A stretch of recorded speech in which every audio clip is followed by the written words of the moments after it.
Praise the Lord church. मेरा नाम सुनीता है। मैं हिंदू परिवार से हूँ और जो हिंदुज़म में सब कुछ किया जाता है वो बहुत सालों तक किया है।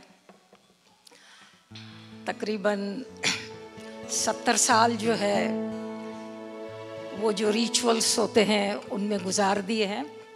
इस वक्त मेरी एज 73 इयर्स है और पिछले 3 साल से जो है मैं मसीह में हूँ। जब मैं रिटायर होने वाली थी तो मुझे लगा कि अब कोई कुछ देखा जाए लोगों को, कि कुछ मिला जाए इंडियन पाकिस्तानियों से। तो जब मैं ऑनलाइन गई तो मुझे चर्चेस का पता पड़ा। मैं नहीं जानती थी कि चर्च जो है हिंदू पाकिस्तानियों का भी होता है। I was thinking it's only for the अंग्रेज़ों का जो चर्च होता है। तो जब मैं चर्च में आई तो मुझे कुछ समझ में नहीं आया, लेकिन जैसे कि कलाम में बोला हुआ है कि आपको माँ के वोम से चुना हुआ है। जब मैं पहली बारी चर्च में आई तो मुझे कुछ भी समझ में नहीं आया। बाइबल का ABCD नहीं मालूम था, न जीसस का, लेकिन वो जीसस ने जो चुना हुआ था, उन्होंने जो मेरे ऊपर हाथ रखा। तकरीबन 1-2 साल ऐसे ही निकल गए। जॉब भी चल रही थी, कभी चर्च चले गए कभी नहीं गए। लेकिन फिर पता नहीं क्या हुआ कि कुछ चेंजेस होनी मेरे लाइफ में शुरू हो गई। जब कोविड शुरू हुआ तो हम ऑनलाइन सब कुछ भी देखते थे, प्रेयर्स, मीटिंग्स भी, बाइबल स्टडीज़ भी। तो उस बाइबल स्टडीज़ के दौरान मैं काफ़ी आगे बढ़ी और जैसे कि ओल्ड टेस्टिमेंट है, आप देखते हैं कि यहोवा का लिखा हुआ है ओनली डिस्ट्रक्शन। जब भी मैं पढ़ती थी मैं हैरान होती थी, ये क्या बाइबल है, ये कौन सा प्रभु है, ओनली डिस्ट्रक्शंस आर रिटन। फिर किसी ने कहा कि भाई आप नया पढ़ो। अब नया भी पढ़ लिया, कुछ समझ में ही नहीं आता था। लेकिन फिर जब प्रभु जी ने हाथ रखा, धीरे धीरे आगे बढ़ी। बाइबल पढ़ने का दिल नहीं, जैसे कि सब कहते हैं बाइबल पढ़ने का दिल नहीं, रोज़े रखने का दिल नहीं, कहा जाता था रोज़े रखो। करते करते थोड़ा थोड़ा मैं आगे बढ़ने लगी। फिर मुझे कुछ इंटरेस्ट आने लगा और मैं बढ़ी। और ये तकरीबन इस साल की बात है, जनवरी से लेके मुझे बहुत ही फ़र्क महसूस हुआ। फ़र्क ये महसूस हुआ कि मेरी नेचर बहुत ही ज़्यादा रूड स्ट्रॉन्ग थी। और मतलब मैं ज़्यादा डिटेल में नहीं जाऊंगी।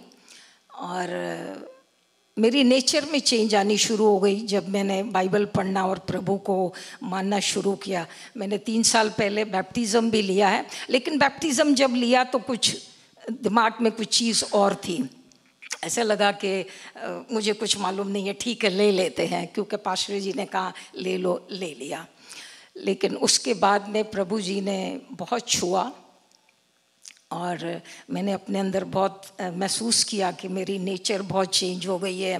और धीरे धीरे काफ़ी चेंजेस जो होने लग पड़ी, जो कि मेरे फैमिली वालों ने भी जो है रिकॉग्नाइज़ करी, बोलना शुरू किया कि भाई आपकी नेचर चेंज हो गई है, ये और वो। लेकिन फिर मैंने रोज़ों में जब मैं बढ़ती गई, प्रार्थनाओं में बढ़ती गई, तो प्रभु जी ने अभी बहुत कुछ जो है, प्रार्थना भी नहीं करनी आती थी। और मैं बस यही कहूँगी कि जो लिखा हुआ है कि प्रभु जो है वो जिंदा पिता परमेश्वर हैं।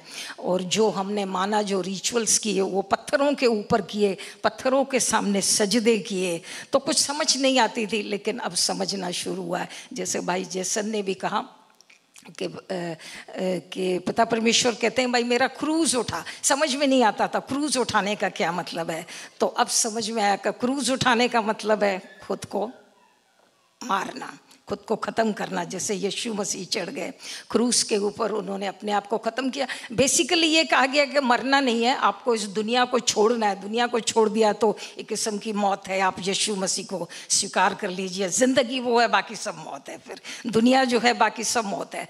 तो उस क्रूस को आप जब ले लेते हैं मसीह जीसस की तरह, तो वो जब मैंने स्वीकार किया कि नहीं ये दुनिया, तो मेरा दुनिया से बिल्कुल ध्यान हटता गया। मैं इतने सीरियल्स और पता नहीं क्या क्या कुछ अजीबोगरीब चीज़ें देखती थी। टीवी पूरा ही ऑफ, टोटली ऑफ। मेरे पास कोई कनेक्शन नहीं है, सिर्फ न्यू टीवी जो आजकल यूट्यूब आते हैं उसमें मैं सिर्फ पास्टर्स को सुनती हूँ, 2-4 पास्टर्स हैं जिनको मैं सुनती हूँ, और सब गॉडली जो भी उसके अंदर है वही मैं सुनती हूँ। और ऑनलाइन भी सब मीटिंग्स जो हैं वो गॉडली, और कुछ भी नहीं सुनती हूँ, not even Facebook, not even YouTube, cell phone के ऊपर सब कुछ छोड़ दिया।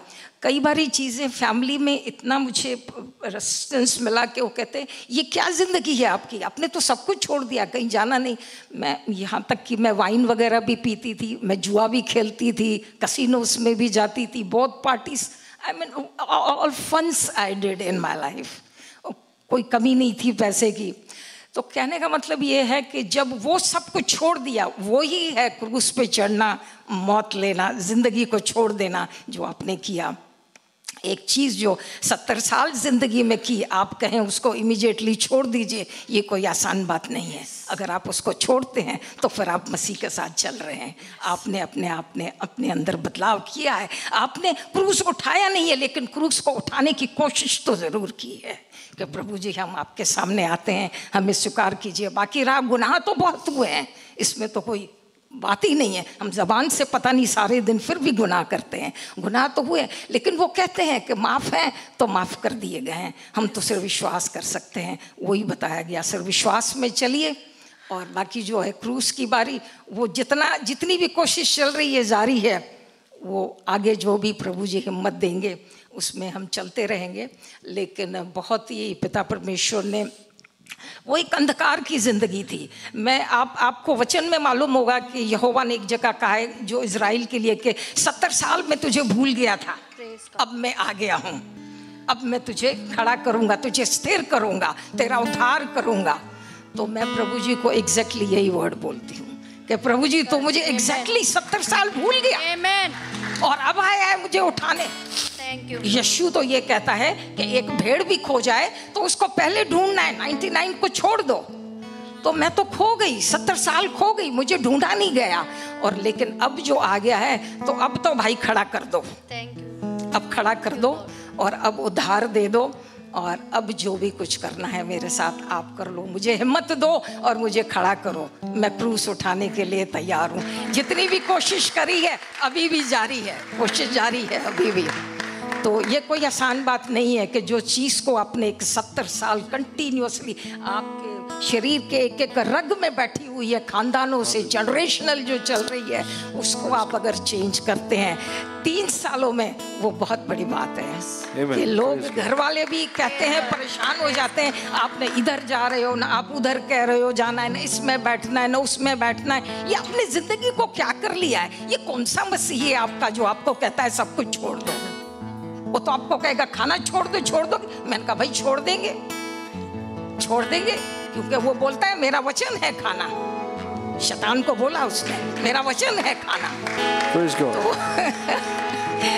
तो कहने के लिए बहुत बड़ी गवाही है, बहुत कुछ बोल सकती हूँ 1 घंटा और भी, लेकिन शॉर्ट में I am thankful to Lord. और मुझे आगे बढ़ाते रहे, आप सब मुझे प्रेयर्स में रखिए कि आगे बढ़ते रहें। Thank you very much. भाइयों बहनों आइएगा, खड़े हो जाएं।